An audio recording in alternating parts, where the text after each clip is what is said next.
بسم اللہ الرحمن الرحیم۔ السلام علیکم، میں ہوں ابرار حسین استوری اور ناظرین، پریکٹس اینڈ پروسیجر یعنی چیف جسٹس پاکستان کے اختیارات سے متعلق حکومت یعنی وفاقی حکومت کی جانب سے نئی ترامیم نے ہلچل مچا دی ہے۔ خاص طور پہ سپریم کورٹ کے ججز کے اندر شدید اختلافات سامنے آ گئے ہیں اور اس اختلافات کی وجہ چیف جسٹس قاضی فائد عیسیٰ کو بھی سمجھا جا رہا ہے، کیونکہ پاکستان تحریک انصاف ہو یا چند وکلا ہوں یا چند صحافی ہوں، ان کا یہ موقف ہے کہ چیف جسٹس قاضی فائد عیسیٰ اور حکومت ایک پیج پر ہیں اور من پسند فیصلوں کے لیے یہ ترامیم کی گئی۔ اب ایک سال قبل کی گئی حکومت نے اپنی ہی ترامیم اس میں پریکٹس اینڈ پروسیجر جو ایک بنایا گیا تھا اس میں ترامیم کی ہیں، صدارتی آرڈیننس جاری کر دیا گیا راتوں رات، اور پھر راتوں رات سیکنڈ 2 پر سپریم کورٹ میں اس فیصلے پر عمل درآمد بھی کیا۔ رجسٹرار سپریم کورٹ نے ایک نوٹیفیکیشن جاری کیا جسٹس منیب اختر کو، سپریم کورٹ کی جو پریکٹس اینڈ پروسیجر کمیٹی کی 3 رکنی کمیٹی ہے جس میں چیف جسٹس قاضی فائد صاحب ہوتے ہیں، سینئر 2 ججز تھے، جس میں جسٹس منصور شاہ صاحب، جسٹس منیب اختر صاحب تھے۔ اب اس میں سے جو نئی قانون سازی ہوئی اس کے بعد جسٹس منیب اختر صاحب کو ادھر سے آؤٹ کر دیا گیا، اور پھر اس کے علاوہ جو چوتھے نمبر پر سینئر تھے جسٹس یحییٰ افریدی صاحب، ان کو بھی نظر انداز کر کے چیف جسٹس قاضی فائد صاحب نے اپنے من پسند، جس کو ہمارے دوست راجہ پرساد صاحب دستخطی جج کہتے ہیں، جسٹس امین الدین خان صاحب، ان کو لا کر اس کمیٹی میں شامل کر دیا۔ اور اس کا مقصد یہی تصور کیا جا رہا ہے کہ من پسند مقدمات لگانا، من پسند بینچز کی تشکیل، من پسند فیصلے اور حکومت کو سہولیات پہنچانا ہے۔ تو اب یہ جو نیا جو ایکٹ ہے، جس میں جو پرانا تھا 2023 میں جو لایا گیا تھا پی ڈی ایم حکومت کی جانب سے، وہ کیا لایا گیا تھا؟ پہلی بار چیف جسٹس کے اختیارات کو چھین کر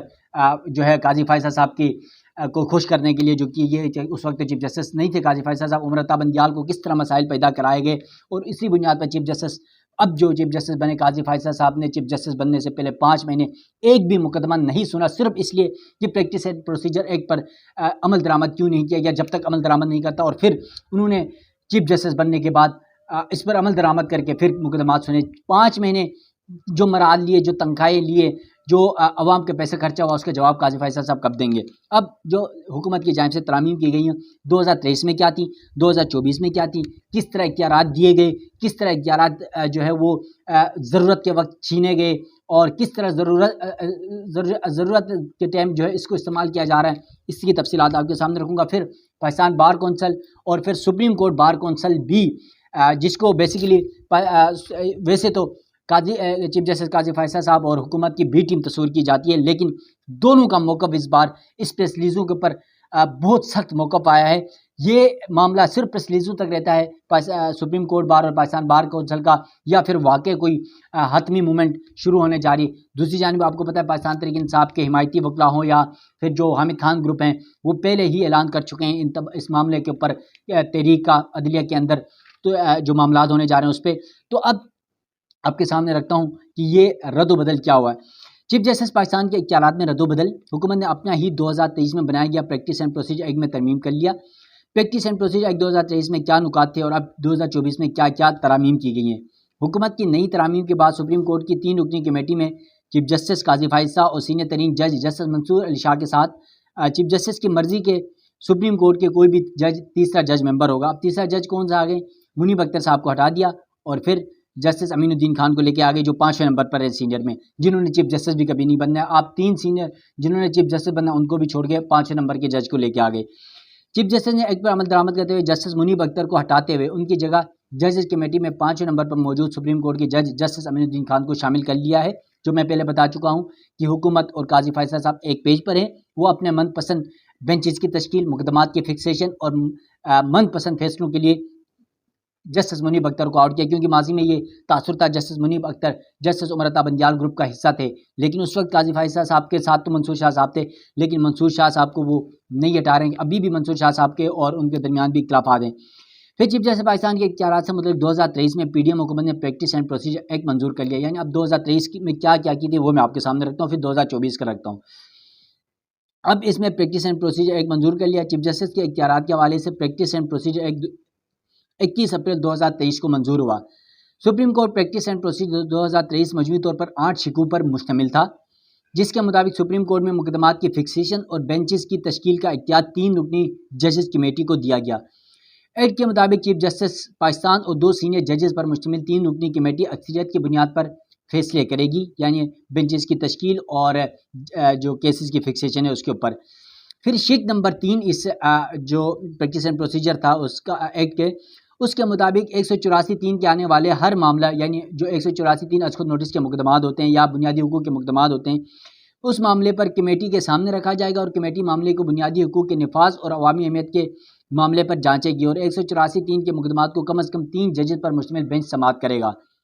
آئینی تشریح کے معاملات میں 5 ارکان سے کم بینچ تشکیل نہیں دیا جائے گا، جبکہ سپریم کورٹ کے فیصلے کے خلاف 30 روز میں اپیل دائر کی جائے گی۔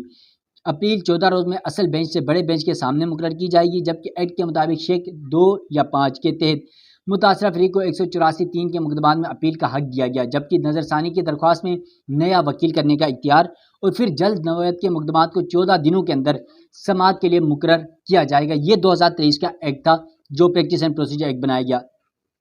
اب جو 2024 ایکٹ بنایا گیا ہے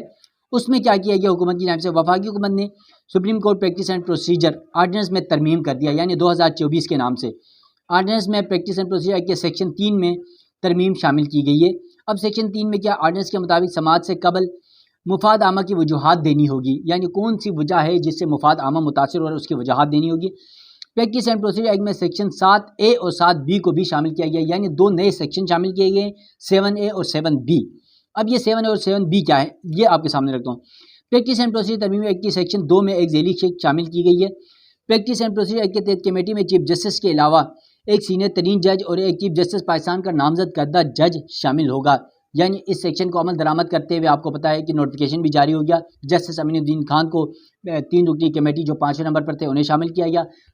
تیسرے نمبر کے سینئر جج جسٹس منیب اختر کو آؤٹ کیا گیا۔ پھر آرڈیننس میں پریکٹس اینڈ پروسیجر ایکٹ کے سیکشن 3 میں ترمیم کی گئی۔ سیکشن 3 کی ذیلی شق 2 کے تحت اور آرٹیکل 184 شق 3 کے تحت معاملے پر سماعت سے قبل مفاد عامہ کی وجوہات دینا ہوں گی۔ پھر آرڈیننس میں سیکشن 7A اور 7B کو شامل کیا گیا۔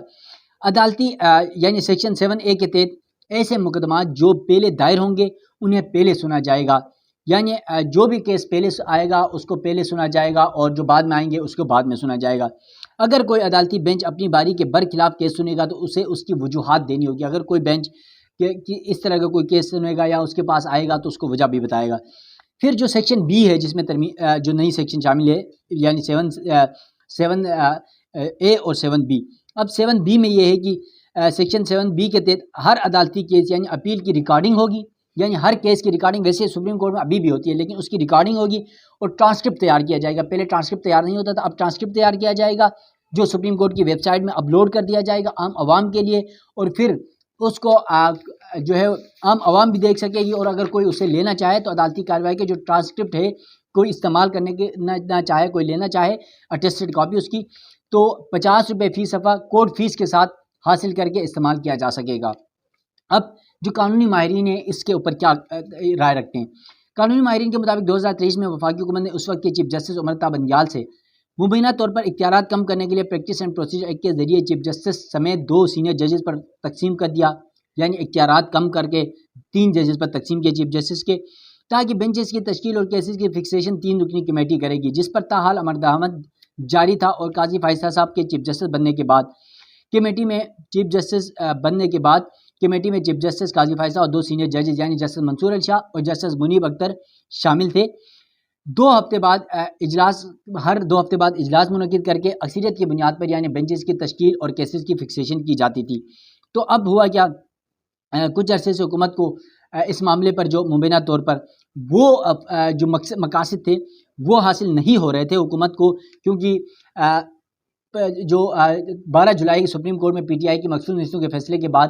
یہ تصور کیا جا رہا ہے چیف جسٹس قاضی فائزہ ایک طرف، 2 ججز یعنی جسٹس منصور شاہ صاحب اور جسٹس منیب اختر ایک پیج پر تھے، تو اب یہ 2-1 کی اکثریت کو ختم کرنے کے لیے نئی ترمیم لائی گئی آرڈیننس میں راتوں رات، اور صدر سے سائن کروایا گیا، سپریم کورٹ میں عمل درآمد کرایا گیا، جسٹس منیب اختر کو آؤٹ